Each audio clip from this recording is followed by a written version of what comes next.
Hey,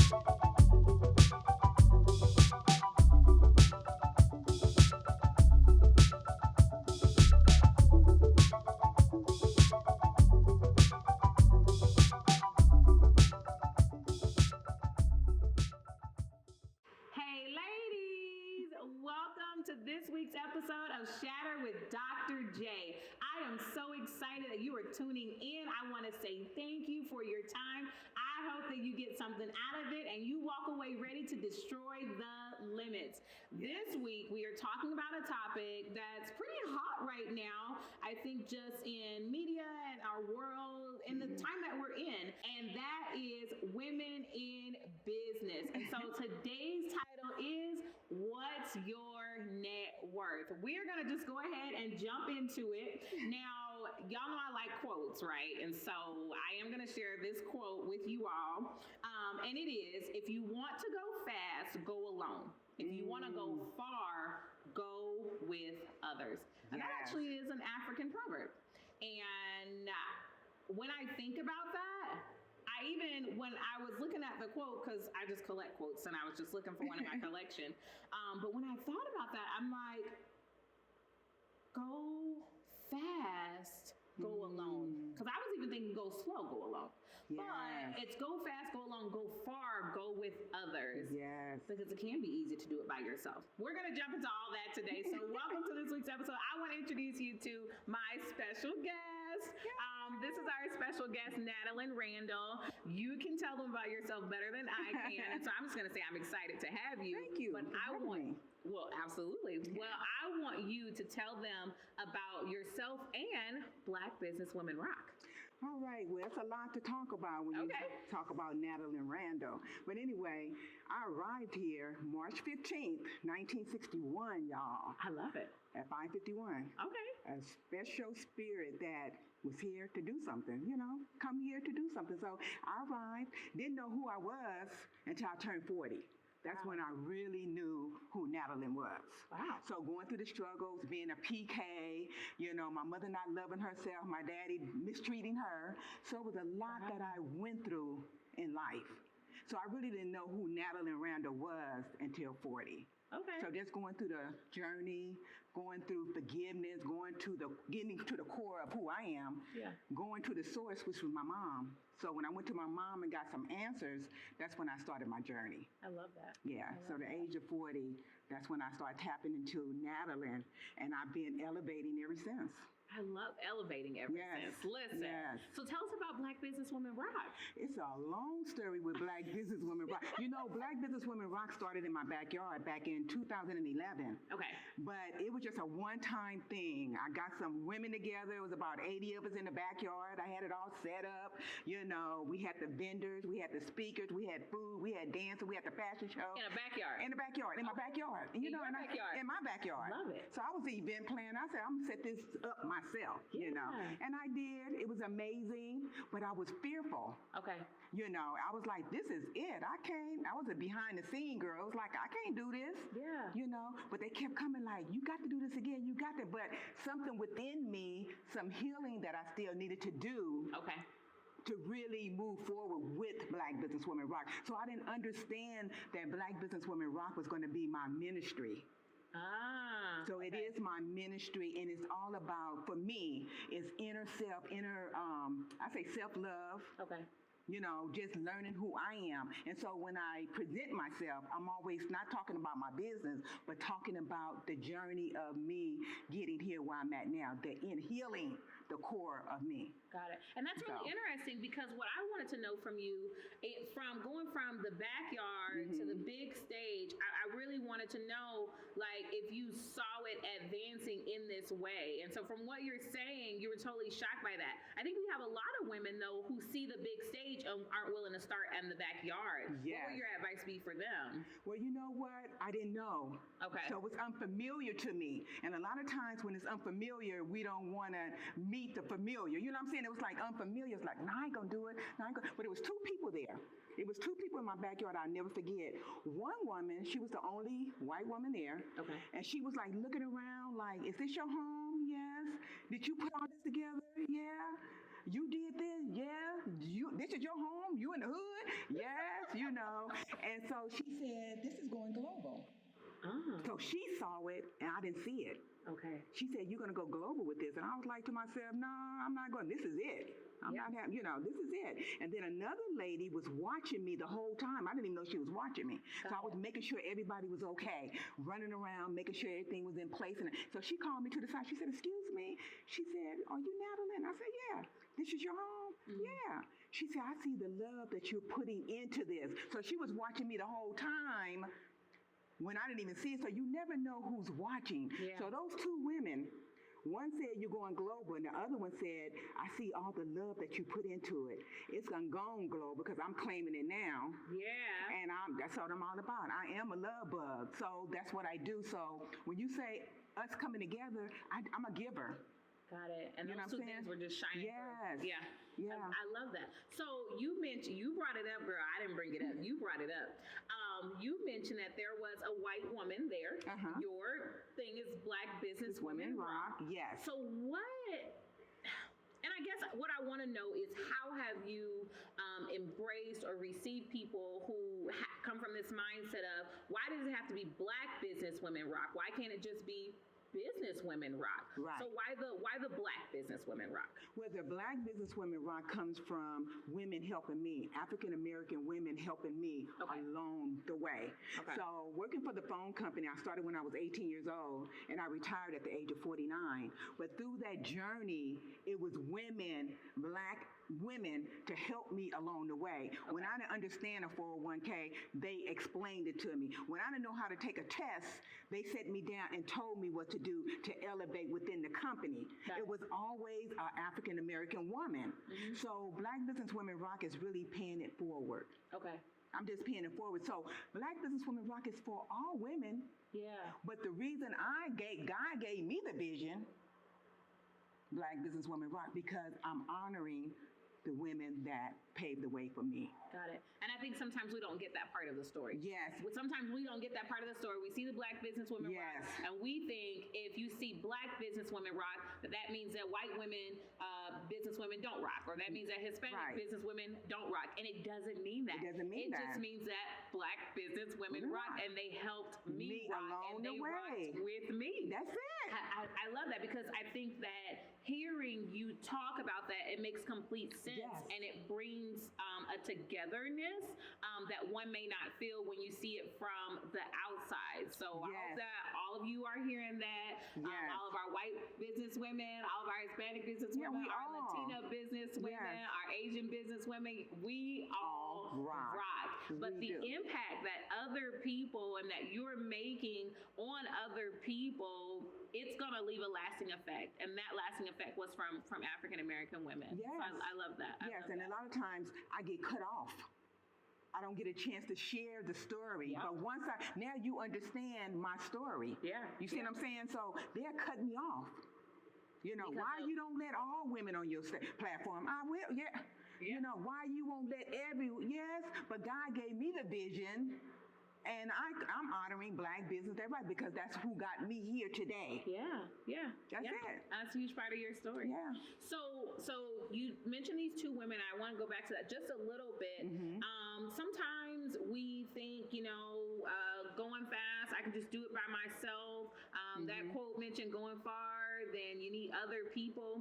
How important is it to surround yourself with other women in a more network type setting, even though you as an individual are a dreamer and independently brilliant? Like, how important is it, that surrounding of yourself?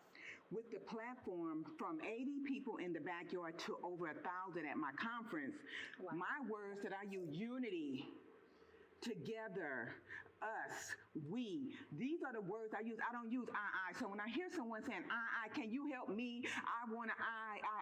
And I'm like, I'm interviewing while they talking to me, And so if they don't know how to collaborate, because that's what I'm all about, collaborate. How can we help each other? Right. It's not a I. So you find women in their own corners and they don't know how to collaborate. But if all of us come together, if all 8 of us come together, we can get so far with that. Yeah. So a lot of times women don't understand how to collaborate. And so since they don't understand, I'll leave them here. until they understand how to collaborate, and then there's come aboard. You know what I'm saying? But I have women that knows how to collaborate. I'm about to work with 2 or 3 of them this week. Wow. Because they know how to collaborate. It's about we, us, community, collaboration. Let's go get it together. And that's what I'll put you on my platform. I'll let you shine without being envy of you. Yeah. Come get on my platform so you can shine. Got it. So I interview all the time to see if they're talking about I, or we. You know what I'm saying? I'll put a beautiful woman on my platform. I'm not envy of her. You know what I'm saying? Because if she's on my platform winning, I'm winning too. I love that. So last season of Shatter, we actually we had little black cards, and it simply said, "Let's win together." Yeah. And as simple as it is, it really is a new concept for a lot of people. Like, let's win together. Because I think that when you think of winning, many women think of, if there's a winner, then everybody else is losers. And that may be true when you play a sport. That may be true if you're playing Connect Four or something like that. But in life, it is possible for us to win together. And so I love your approach of collaboration. So then for a woman who maybe lacks security, maybe a little insecure, that can still be intimidating. I hear you talking about the power of collaboration, but as a woman, if I'm maybe a little challenged with my security, how would you suggest that I jump out there and become more open to collaboration? Well, you know what? I took baby steps. Okay. And if you see me on my page or whatever, if you follow me, I don't talk a lot about Black business women rock. I talk a lot about me. Like I just posted that. I said, you guys, I'm nervous. I used to be nervous when they used to ask me to interview me. Yeah. But now the more you do it, the better you get, Okay. The more you meet the unfamiliar, it gets familiar. I like that. And you just tell your story. Whatever it is, I can stumble over my words or whatever that is, I still go. I'm unstoppable now, but you have to do the work. A lot of people don't want to do the work. Yeah. Yeah. It's hard work. I fell down many a time, but I had a strategy to get back up. Yeah. So I'll fall, and then you have a strategy to get back up. So collaboration, you may not be ready right now. Okay. When I started in my backyard, I had somebody else MC. I was behind the scene the whole time. Okay. I was too shy to get up there. I was like, I ain't doing it. You do it. I had my best friend do it. Her name is Trina. I said, Trina, you do it. I'll put everything together. I want you to go out there. Got it. And she did. But now, look at me now, 8 years. Wow. Now, it's like I can stand for Black businesswoman rock now. Yeah. Yeah. I stand up for me now. So it's just a journey. You have to do the work. Yeah. So then you work with a lot of other women, a lot of Black businesswomen, period. And so how do you build your network? So I'm a woman, I'm watching this show, and I'm like, I have an idea, I'm open to collaboration, but I don't know how to start building my network. So how do you do that, from scratch? Well, just taking baby steps. What do you want to do? So when I have my conference, when I have my network and everybody come together, my thing, what I used to do is I used to go to the vendors and I used to tell me your story. How did you get started? Oh, okay. Tell me how you got started. And I remember going to the convention center, and it was a young lady that had her T-shirts. And I was like, people just lined up to get her T-shirt. Black don't crack. Okay. Black don't crack. That's all it was. T-shirt. I have that T-shirt in my collection. Yeah, Black don't crack. And I was like, these people lined up. So I was watching her to see how she was interacting with her crowd. Okay. And I'm like, I'm sitting in the back in the corner. I was like, what is she doing? But they was lined up for her product. You know what I'm saying? And she had to go. She had a little hat on. She was cute. Had a little lipstick on, and she was working her platform. Got it. Okay. And so they was like, and so I got in line. Yeah. And I said, what's your story? How did you get started? Okay. Real easy. Just how did you get started? Yeah. She said, well, I did. Conversation. Imagine that. Conversation. I left out of there, called my daughter, and said, I'm ready to start my T-shirt line. And that's when I started Black Businesswomen Rock T-shirts. T-shirts, okay. Within 2 weeks, I had my T-shirts. Wow. So either you're going to act on it or you're not. You're going to overthink or you just do it. And then you fix it along the way. Yeah, and we do overthink. You know we're famous for that. Yeah, we're going to overthink for about 5 years. Listen, it should be like this. Our way out of prosperity. Right. Now, you mentioned failures.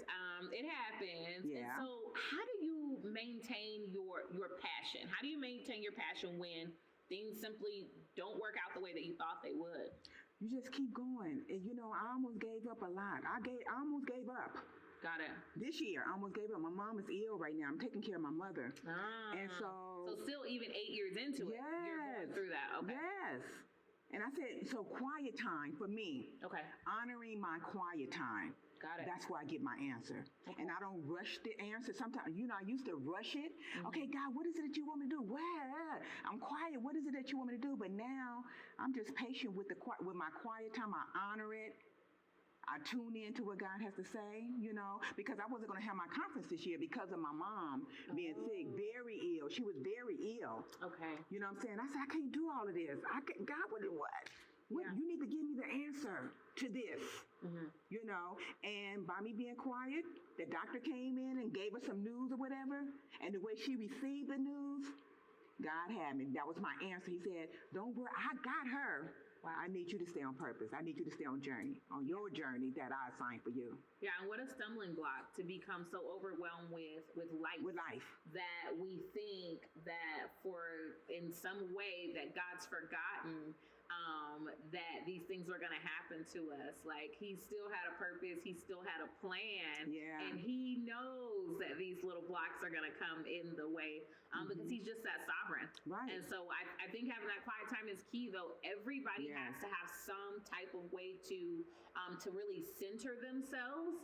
And, for some women, it's quiet time or prayer time or, becoming one with nature. But you got to decide what that is for you. Everyone needs that empty pad, that empty lot where they can just receive. A lot of businesswomen, Black businesswomen, women, we give. Yes. And you need that time to just receive and be settled and be still. Yeah. And I used to give. And I wasn't really concerned about myself because I was just giving. And it was tearing me down. So now I'm first. Yeah. Even before my mother, I'm first. You know what I'm saying? That sounds so selfish. Yeah. Sometimes. Like when I hear you say it, I'm good with it. Yeah. But I think sometimes when we declare it or hear other people say it, it sounds selfish. But you've got to be first. Yes. Yeah, you've got to be first. Because I was telling my mom, I said, help me, help you. Help me, help you. Give me the space that I need, because it was like I'm staying with her right now. I'm living with her. And so it's like I had to get used to her just being in the space or me being in her space. Yeah. So God taught me patience. He just taught me, because I had a hard time, me and my mom together. By me healing and I've done the work. My mother's 80 years old and hasn't really done the work. The inner self. So she freed me because I went to her for the question, the answers that I needed. Okay. But she's still struggling with the answers that she needs. So God put me in her presence to find it. Wow. So it's been a journey for me and her, and we are we like this now. You know what I'm saying? How encouraging. Because I know a lot of people have, different relationships with their parents, or it's one-sided or lopsided, and there's certain things that they will get or will talk about, and then other things that they won't. But to hear that even at, at this age, at that age where you were, that there's still hope of this coming together along your journey. Because a lot of times they don't want to talk about it. Back in the day, everybody keeping it hush-hush, covered up. Yeah. So it was an honor for me to go to my mom, and she was open to give me my answers that I needed to go. And then I went on a family cleanse. After we did that, I went on a family cleanse for like 31 days without talking to anybody in my family. Even my mother was number one. Wow. For 31 days. And I told her why I was going on the cleanse. You know what I'm saying? She told her why. You didn't just ignore her calls, right? No. But she did. She respected me for the 31 days. That's awesome. Yeah. That's awesome. Yeah. Yeah. But by me doing that, it brought us closer together as a family. You know what I'm saying? Yeah. So every now and then, you have to detox from your family. I'm sorry, you have to do it. And a lot of people won't do it. I'll do it. Yeah. You know. Willing to do the work. Yeah. So we've talked about what we want to talk about, and we have an amazing audience, and they're watching these episodes, and they have questions. And so we have a special guest today that we're going to bring on, and she has a question that she would like to ask us, and we're just going to continue the conversation. So you have heard us talk about whatever we want to talk about, but we are going to bring in our audience. We have a special guest today, and it is Miss Destiny Muse herself, and we're really excited to host her on the show. And she simply has a question that many of you may have as well. So let's just jump right into it. Destiny, tell us today, how can we help you win, girl, win? All right. So something that I always struggle with, one of my mentors always tells me, use me, but don't use me. Right. And the biggest thing that I find since I've started going to networking events, such as like different events like yours, Black Women Rock, you walk into these spaces and you know that there's very powerful women in there, and you know that you can benefit from them, but they can also benefit from you. But how do you walk into these spaces without being an opportunist and without coming off as if you're trying to use them, but you know they have what you need? So my thing is, I like to observe. So I don't approach just hopping all over the place. Right. So I watch, see who, what they're all about and things like that. And I may go up to them and say, you have a card? What you do? You know what I'm saying? Oh, you look, girl, you looking cute today. Oh my God. What, who brought you here? Just get familiar with the person. Or what do you do? Exchange information. And then I'll follow up later. So I don't want to, and then I'll get about 5, maybe 5. I don't need the whole room and all the cards, but I, look and see about, pick and choose about 5 and follow up with those 5. And after 5, I may get 2. But I ease my way into it. I'm not hungry for it. You know what I'm saying? For me, it's building the relationship. So before you get on my platform, I already built the relationship with the person. I like that. You know what I'm saying? I have to know the person. You just can't get on, I don't know who you are. So I like to build relationships. So that may happen 4 or 5 years down the line. And I have built relationships where we coming together now at this conference, and I met them like 4, 5, 6 years ago. Wow. So so I like to build relationships. Yeah. And that means that you really stuck with it, though. Yes. Because if it's not beyond that moment, then, it's not really authentic. Right. I know for me, because as you were saying the question, I'm like, wow, that's a real thing for me as well, because I never want to be seen as that person who just wants to take, or people are like, oh, that's what she wanted, And so I think that the way that I've kind of dealt with it over time is establishing what I offer. Establishing what I bring to the table, so that I know what I'm willing to give in return. And so it may not be now that we make a mutual exchange, but I know that at some point what I offer, even in just meeting I've met a lot of new women in the last year, and I did start to feel like I'm just asking, but I had to turn it around and say, well, no, you're giving as well. You offer this, you offer that. And so being clear on what I offer, offering what I offer to them, in exchange, and allowing the relationship to have ebbs and flows where they'll give, and I know that it will swing my way where I'll have the opportunity to give, and looking for that opportunity in our relationship. And when I see that opening, say, hey, well, you know what? I can, in return. And so if your mind is right, your posture is right, entering the relationship, people can think what they want, about you being an opportunist or whatever the case is, but I'm not going to cut myself off. And that's where I've been. It's like, well, no, if I can't give back right now immediately, then I'm just not even going to approach it because I don't want to seem, but I've cut myself out of a lot of connections, a lot of possible connections. So, Does that answer your question? No, that definitely answers your question. And so, thank you so much, Destiny, for coming on here. I know that a lot of other women probably had that question, and especially as women, we have the tendency to be a little skeptic. And so we're like, what she want? I've given people compliments like, you cute, your hair is cute, and they're like, Okay. Which you won't. And sometimes it's something, and sometimes, sometimes it's not. But just helping us kind of break through that and encouraging our women in our audience today. And so I just want to thank you for coming on the show today. Thank you, Natalyn, for coming on the show today. And thank you to our audience for watching. We want to help you win. And so check out all of our episodes. And if you enjoyed this or you got some nuggets out of this episode, I want you to share this with your friends, comment, give us questions, subscribe so you know when a new episode is coming out. I also want to encourage you to follow our guest, Natalyn. Follow her in Black Businesswomen Rock. Follow Destiny Muse. She's doing some amazing things too. She had a question, but she is killing it too. And so let's keep the network going. Let's keep this unity going. Let's keep the connections going, and let's build, because we rock. We do. We rock. And we rock more together. That's it. Yeah. And I love that. So, ladies, you keep destroying those limits, and we will see you next time.